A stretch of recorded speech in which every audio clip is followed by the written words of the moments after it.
forget. Okay. In my experience, the 12 steps, when it comes to like a lot of things, it flips a lot of stuff on its head.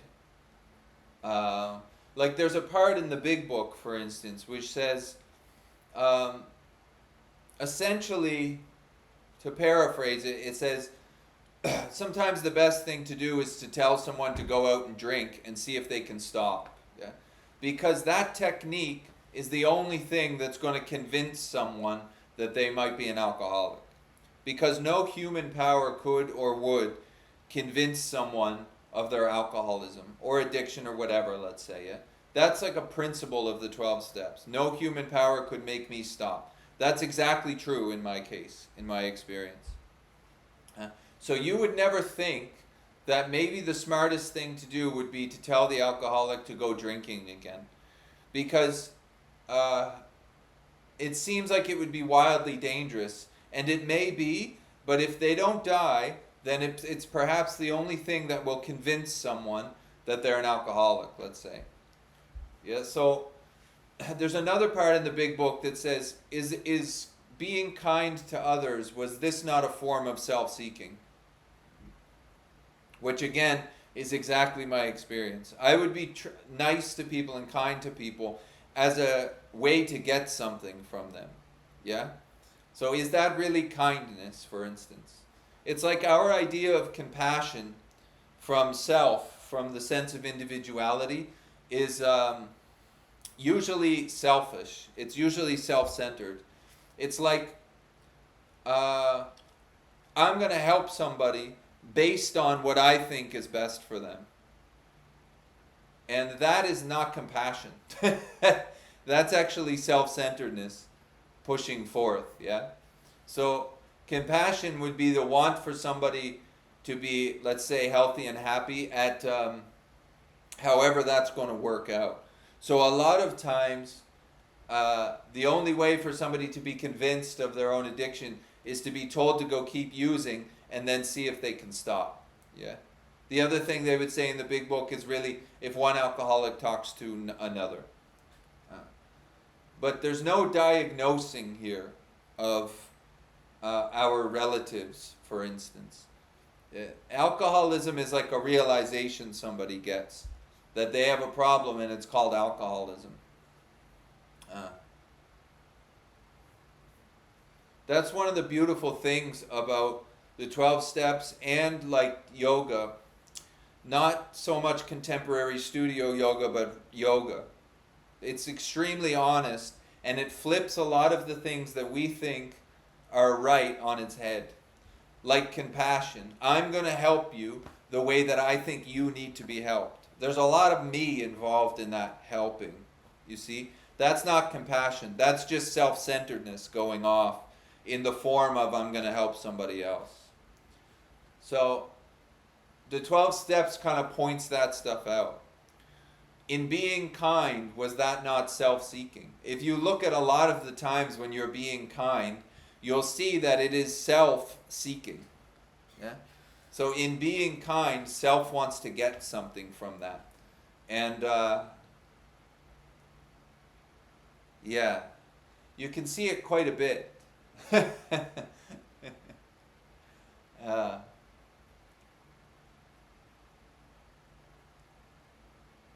Yeah, I don't know if that answers anything, but there's no one telling anybody else that they're addicted to anything, at least as far as the big book and stuff is concerned. And the other thing which is very important, which is put right up front in the 12-step program, I think even in Al-Anon, is that no human power is going to help the alcoholic or addict, at least the one of my makeup. Yeah, that's why the higher power is so important, and that's why we lose faith in self. We don't try to change self because it's self-centered. It doesn't matter what way you turn, self is self-centered.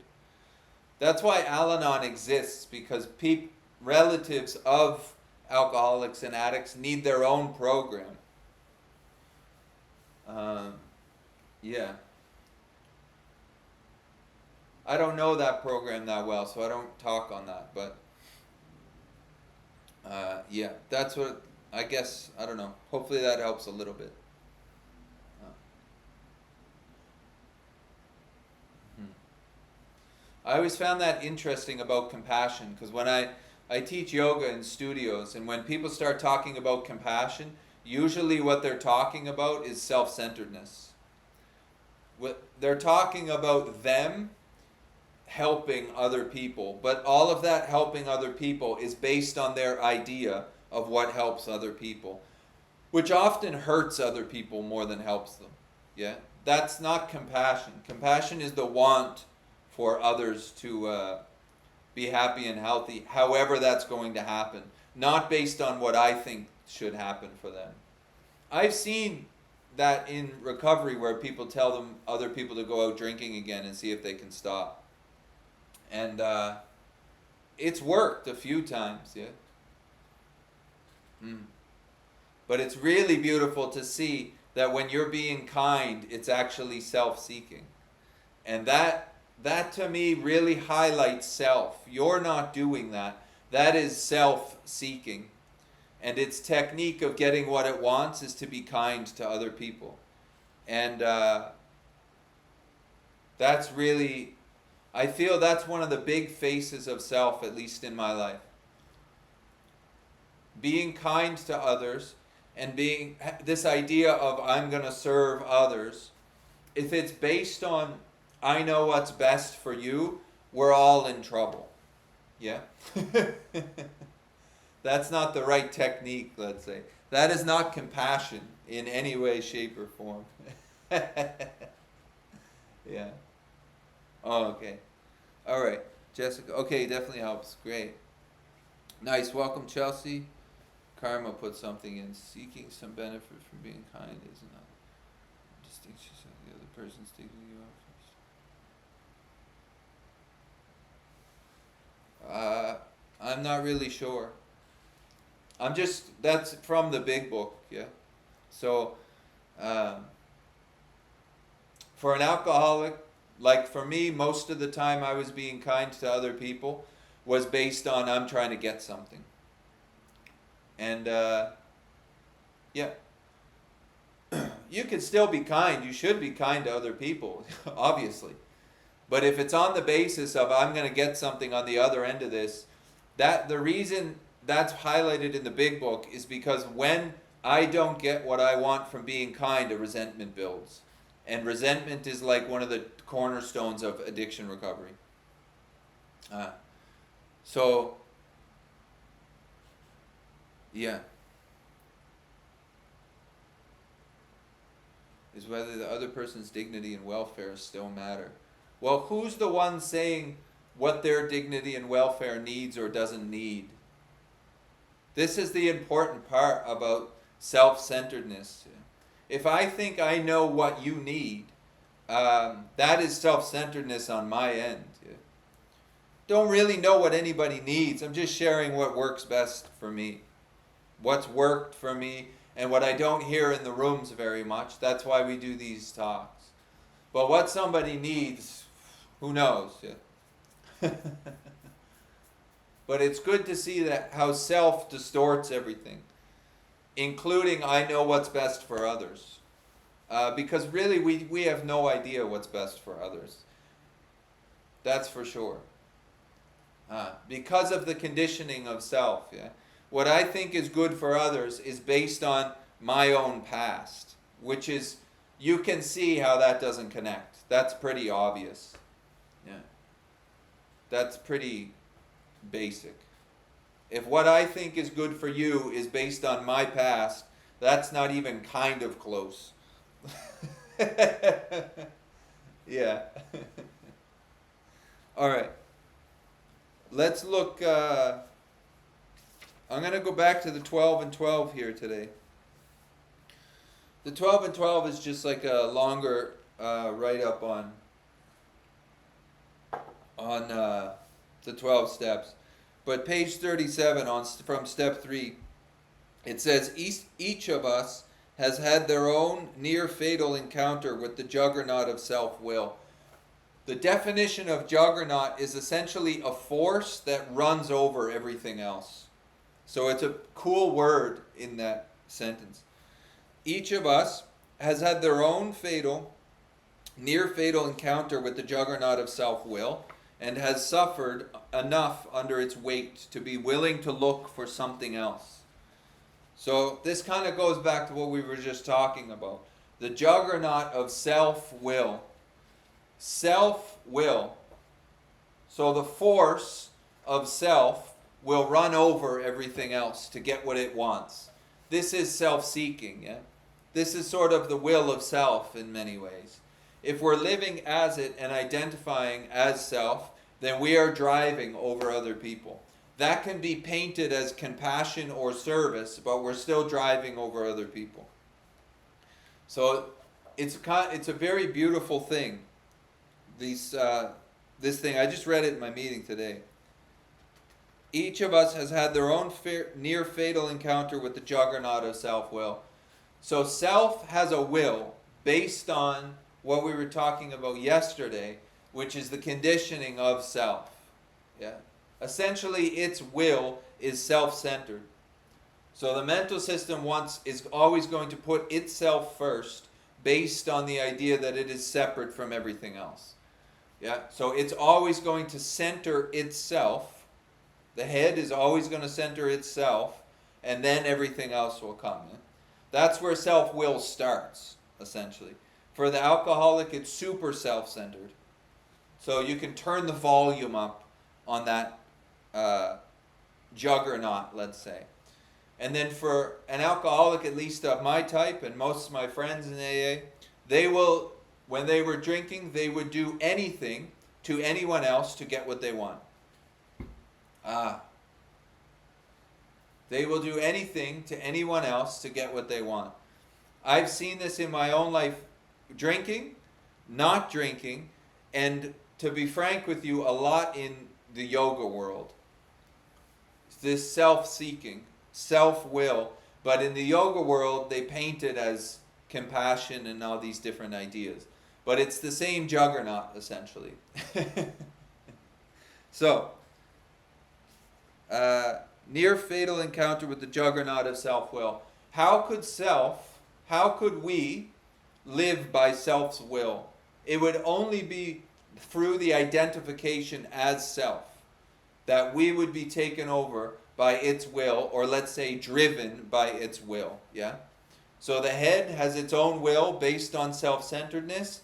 It is driving through the world on that. We are in the car of self if we are identified as it. It is self's will, not your will. So self's will comes with self-seeking, selfishness, what else was in the reading yesterday? Self-pity, things like that, yeah? That is all of self's will. If you're identified as the body and the brain, essentially that would be self, yeah? Then self's will is going to run riot. That becomes a juggernaut, and it pretty much just runs through everything that happens in this life. If you're in the program and you're like me, you know exactly what I'm talking about because you've seen yourself be driven by the mental system to do this. If you're not in the program, you might see that anyways. Yeah? If you really look at the mental system's motives on why it's nice and this, you can see oftentimes that it's based on self's will to get something. And to not live under that is a great relief because self's will has you working super hard to get a bunch of stuff probably that you don't need. But it's self's will, yeah? So the point about the whole thing is that you can only be driven by self-will if you're identified as those ideas, yeah? Mostly from the school of Hindu thought, if you're identified as the thinker of those thoughts. But self's will is based on conditioning. The craving that self has to get things, whatever that might be, and to run over other people to get stuff is based on the conditioning, yeah? Based on the past, essentially. Ah. And of course, we all need certain things. We're talking about the over-needing and the juggernaut to run over other people to get what we need. This is self's will. And then it says, the juggernaut of self-will, and has suffered enough under its weight to be willing to look for something better. That's like recovery to me in a nutshell. Self's will has driven us so far into the ground that we've come here to look for something better. Most spiritual seeking is that as well. Self's will has us so anxious or uncomfortable that we've started to look for something better. Now the focus of the program is to lose faith in self, so that you're no longer driven by its will. Yeah? Spiritual seeking can turn very easily into something called self trying to get out of self. An example of that would be like Jay is uncomfortable, so now Jay is going to use meditation to try to change Jay. And that's exactly what failed me. This program to me is not about that. This is an observation of what has failed me, which is Jay. It's not about changing Jay or altering Jay. That will happen when faith is lost in self-will. Yeah? Then they would say self's will is, or your will is aligned with the higher power. Yeah? Something else is driving the car aside from self. So it's like the infinite will or God's will rather than self-will, and then this life goes way better. Yeah? But it's not through like, how could I say, like psychologically repairing Jay. Because Jay's conditioned, yeah? So it's just a loss of faith in that Jay. So under its weight, we become willing to look for something better. The beauty of the program, to me, is that there is a solution, but the solution that they give is one you would never think about. Because the head cannot consider the idea that you're not the head. The thinking cannot think itself into the idea that you're not the head. You can see self.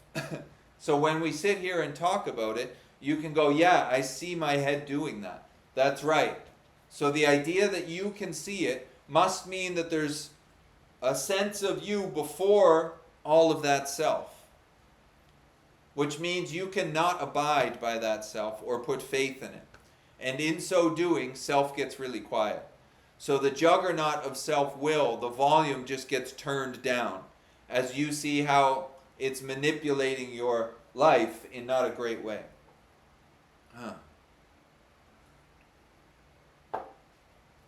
And then there's another another part of this book. And then it says on page 40, our whole trouble had been the misuse of willpower.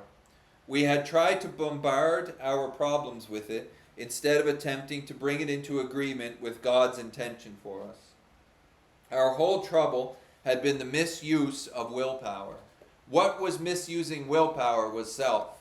This is like how self plays God. Yeah?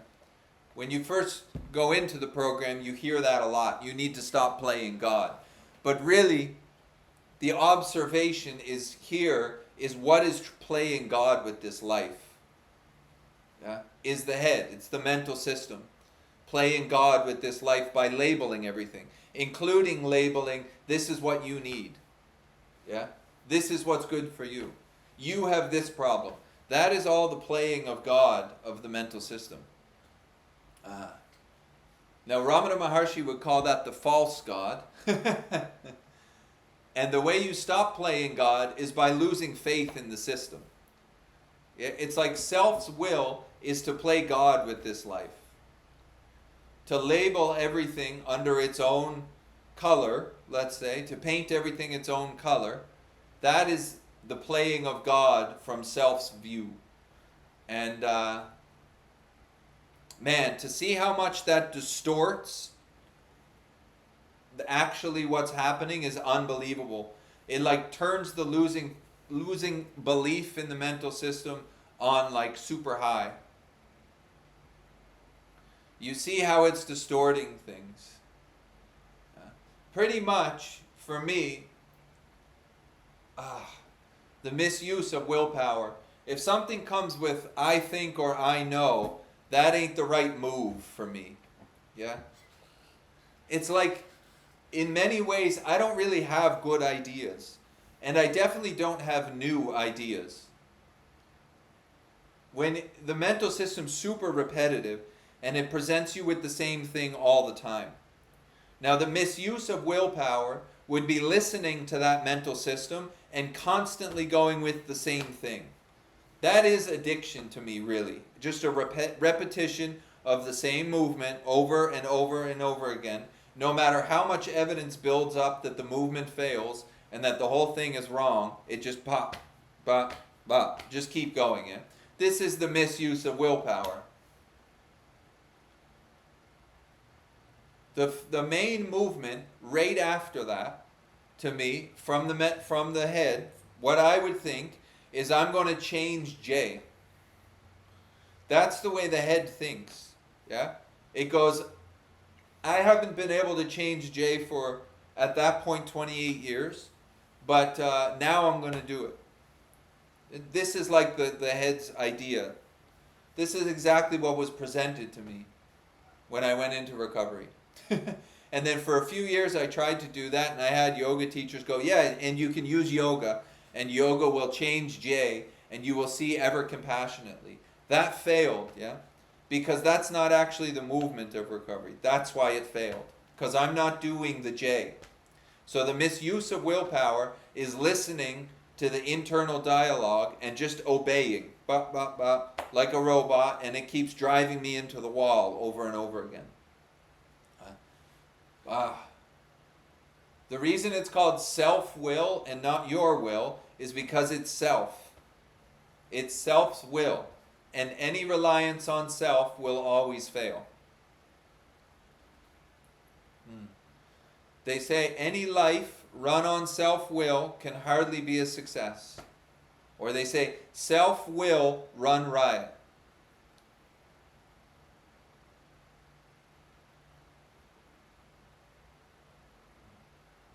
So I don't even really need to know what my will is, whatever that is. It's just losing trust and belief in self-will.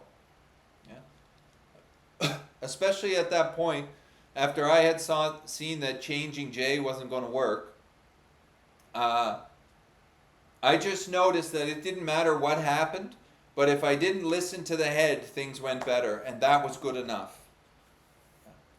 If I didn't listen to the head's nonsense, everything went better. Right down to like the last thought, let's say.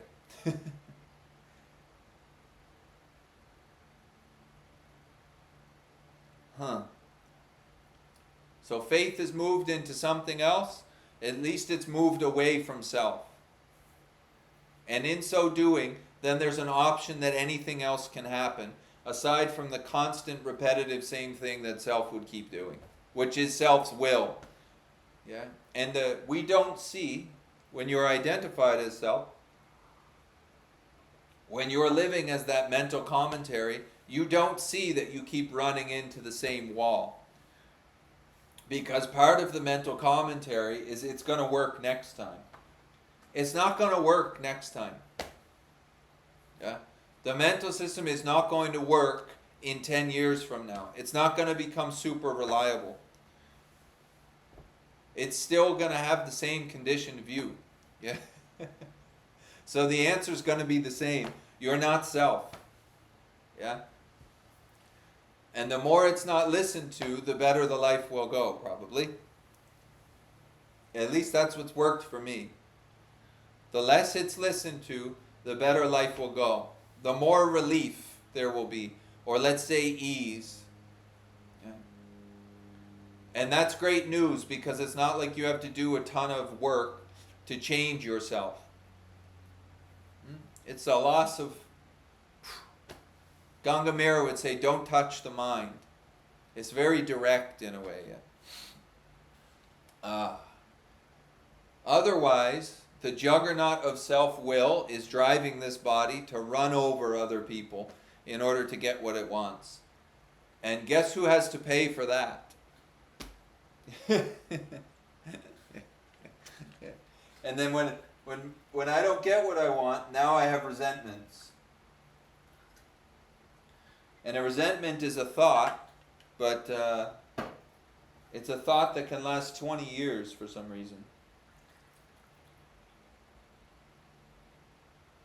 So this would all be the effect of being driven by self's will. It's great. And in step 3, you make a decision to turn your will and your life over to the care of a higher power greater than you. So if you can turn the focus away from self and onto something else, obviously you are not self. If you can abandon something and the life continues on, you're obviously not the thing that's abandoned. Wow. And then you can really see all the glory of the mental system and how it distorts things. It doesn't have to be super harmful. It's still distorting things, though. Yeah? It's quite beautiful when you're not under its direction. It's very beautiful. Even when it's wild, yeah? It's quite beautiful. But if you're under its direction, it can make things very uncomfortable. Because it starts from the standpoint that Jay is a separate individual thing, separate from everything else. And in order for Jay to get what he wants, he's got to run over everybody else. That doesn't seem like a very economical way to move through life. Yeah. Oh, okay. Good. All right. Let's open it up for some questions or whatever you want to put in the chat box there. Jessica, Karma, Chelsea. I don't know if anybody else is out there or not. But I'll give it a minute or two just for people to put questions in the chat if you want to.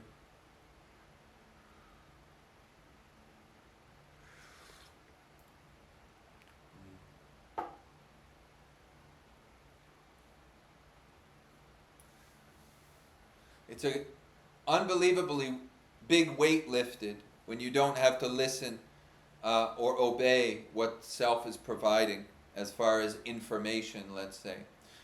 Or beliefs. Beliefs are like the really... beliefs to me are one of the big feet of self. Belief. I believe in this idea. Yeah? Self is a dualistic thing, so it will present, let's say, quote unquote, good beliefs, and then it will present bad beliefs, quote unquote, whatever. Yeah? So, good beliefs and bad beliefs. If you put faith in the ones that you think are good, you're immediately putting faith in the ones that are bad. Because the mental system is not inherent, it's dualistic in the illusion or the dreaming that it presents. Good and bad, let's say. But it's one system. Yeah? The only thing saying one thought is good and one thought is bad is the distinction of itself. Yeah? Self is splitting itself into two things, it seems, but it's not two things, it's one thing. Yeah? You can't think two thoughts at the same time. So they're happening consecutively one after the other, and it's one system. So if you believe in some of that system, you're believing in all of that system. And beliefs are like this, yeah? So let's say I believe that flowers are beautiful. If I'm putting all my faith in that, I'm putting all the faith in the head when it says you're worthless. Or everything is your fault. Yeah? Or you deserved this. Whatever. So if I'm putting faith in a little bit of self, I'm putting it in all of it. And the thing that ties us to it is that it's mine. Those are my beliefs. That word "my" is the bondage of self. That is the glue that sticks you to the mental system and all of its conditioning. That is the glue that makes its sense, makes the sense of individuality seem real. That there is an individual thing inside of this body separate from other things. There is a individuality happening. There is a sense of self for sure. What binds you to the thoughts is the my. That is the glue that sticks you to self. And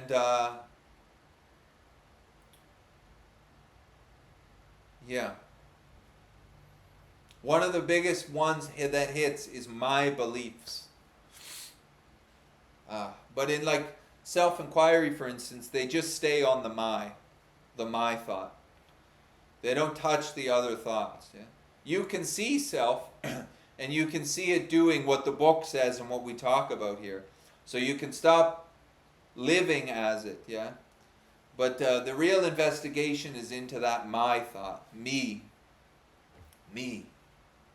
The modern world is a stage of dualism. Well, so is the old world. Yeah?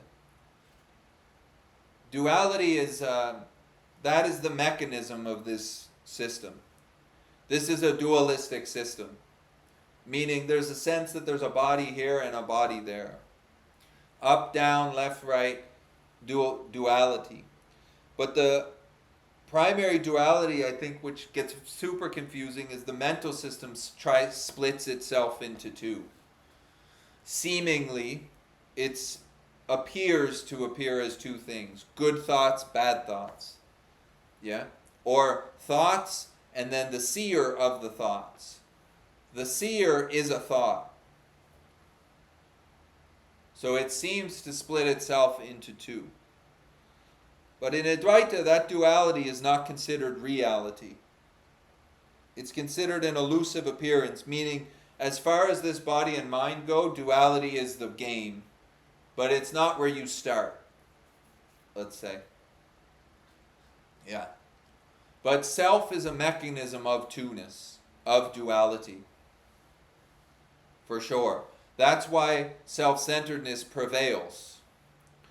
Because there's this and that. And when there's this and that, the mental system is hyper-fixated on this over that. Yeah? That causes, when it's super self-centered, like through alcoholism, that causes a lot of damage. Because I will do whatever I'm going to do in order to get what I want. And it doesn't matter the outcome that happens to you. And I feel that does not only happen in alcoholism, but that happens a lot in spirituality. Meaning, I know what will help you as long as you pay me a bunch of money. Or things like this, yeah. This is the duality of the whole thing. This is a dualistic experience going on here. That dualism can get very uncomfortable. So we want to get out of that discomfort, and the brain thinks it's going to get out of itself through mechanisms of drinking or drugging or spirituality. Okay.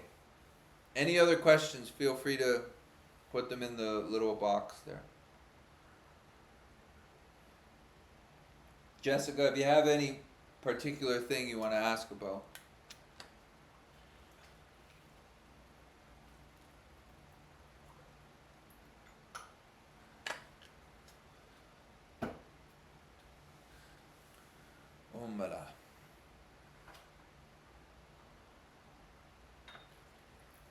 All right. If not, then I think we'll end it there, and we will pick it up again tomorrow somewhere else.